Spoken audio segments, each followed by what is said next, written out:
Measurable in the sense that as you move the university forward, whether at the department level, at the university level, at the college level, it's important to have what you call a helicopter view and to understand the speed at which you're moving the university. That you don't have to do everything at the same time. If you want to move fast, then how much is going to be a big amount? If you want to move slower, how much is going to be a smaller amount? Do you understand what I'm saying? Okay, so it's very important. The third part is acceptable. It's very important to remember that in strategic planning, nothing happens without people. And many people forget that in strategy.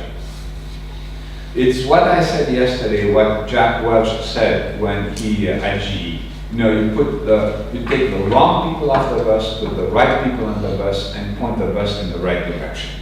But it's critical that you get acceptance, either at the university level, or at the college level, or within every measure of your faculty, both administrative as well as academic.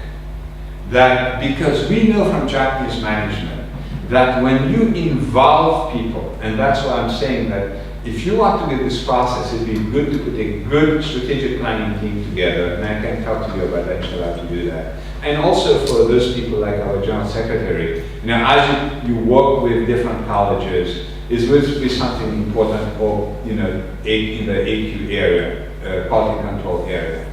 You know, that you put teams, don't try to do this by yourself. The secret of Japanese management has always been, we take time to make decisions, but because we involve everybody, when we implement it, it's smoother and faster. Okay, remember that. So acceptable in the sense of those people who are going to implement it. Have they put in their 2 cents worth? And once everybody has agreed, now sometimes you have to push people, right? Like my dean, you asked that question yesterday, my dean had to push me with respect to assessment, but he saw something that I didn't see, that he believed that I could do it. I didn't believe I could do it, but he did. It's an example I used yesterday. And the last part is realistic, right? What is the outcome? Is it challenging yet achievable? The reason I say that, because always remember, your strategy is taking you from where you are now to where you want to be. Where you are now to where you want to be, right? And where you want to be is your vision. So you are, in a sense, going to break it into parts, right? You're going to break it into parts. But those chunks have to be realistic. You can't say, okay, we're going to go from 1,800 students, am I right, to 1,825 students next year. That's not progress.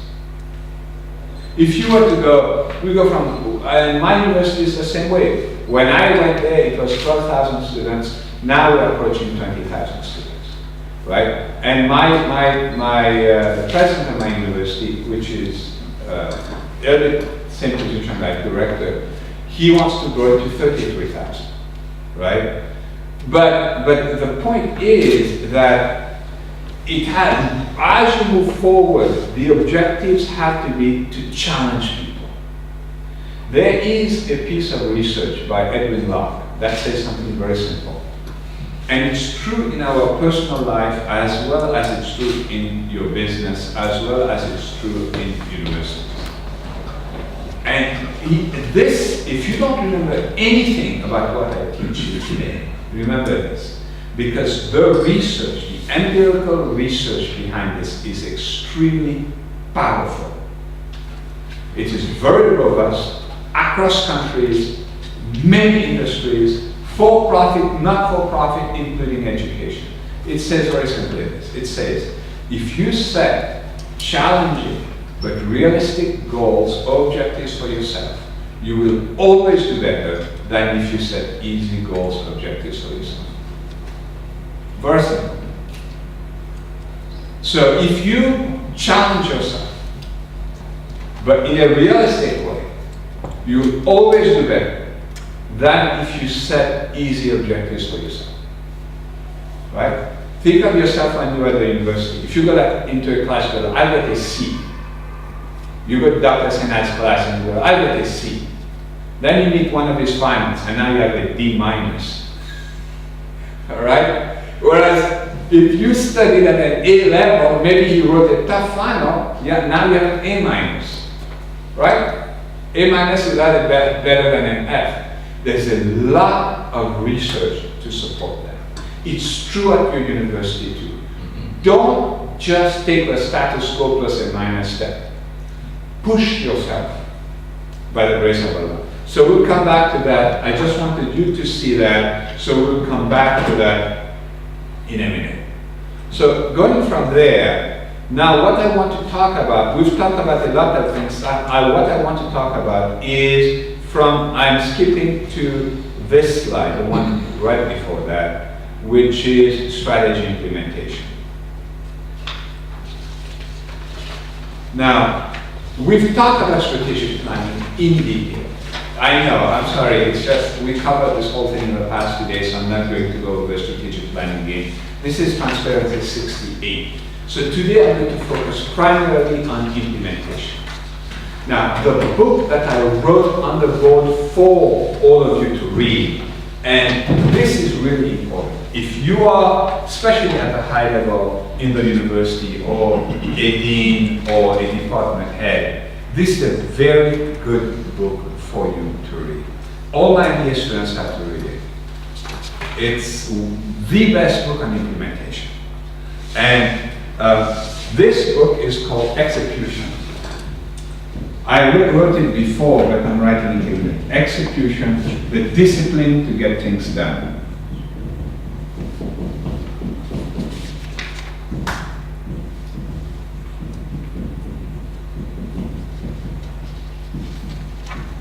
And it's by Ram Charan and Larry Beekun.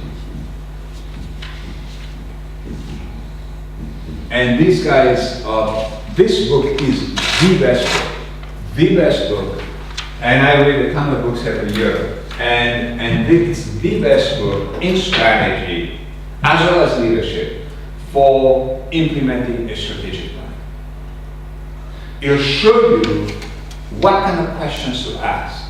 Examples of, take, Larry Beekun was CEO of Honeywell, one of the Fortune 500 or 1,000 in the world actually. And basically, probably the most successful turnaround CEO. So he can take an organization that's not doing well and turn it around.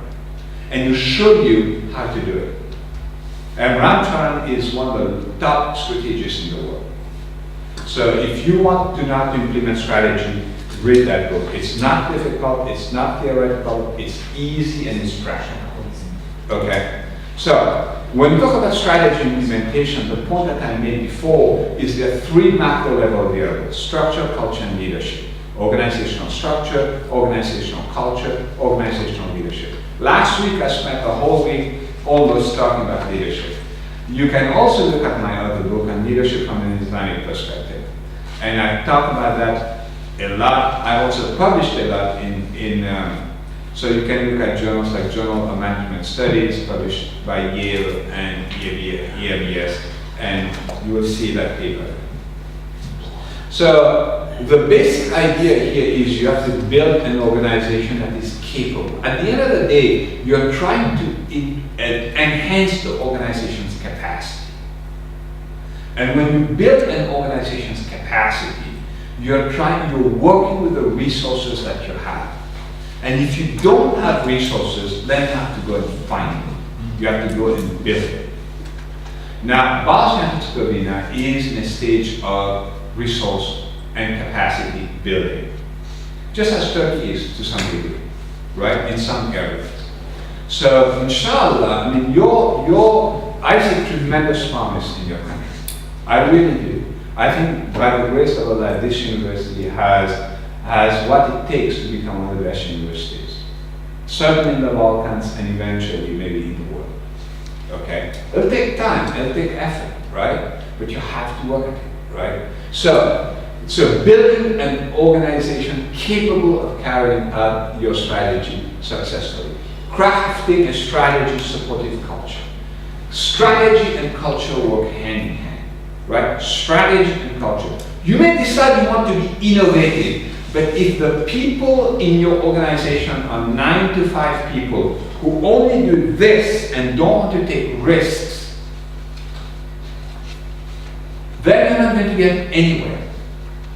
Apple itself, you know, I mean, look at the iPhone, right? When Steve Jobs went back to Apple, Apple was in trouble. Apple had met its first quarter loss under a CEO by the name of John Scott. And Steve Jobs had to change the culture of Apple. Steve Jobs had to change the culture of Apple. And it took him a while, right? Similarly at IBM, and I worked with IBM for a few years under contract. At IBM was the same thing. IBM was dying when Lou Gerstner went there and changed. First, they didn't have a vision, so he developed a vision for IBM. Then he changed the culture of the organization, and he wrote a book called Who Says Elephants Can't Dance? And within a couple of years, IBM went back to profitability and is now one of the most, it's a Fortune 100 company, one of the most profitable high-tech companies in the world.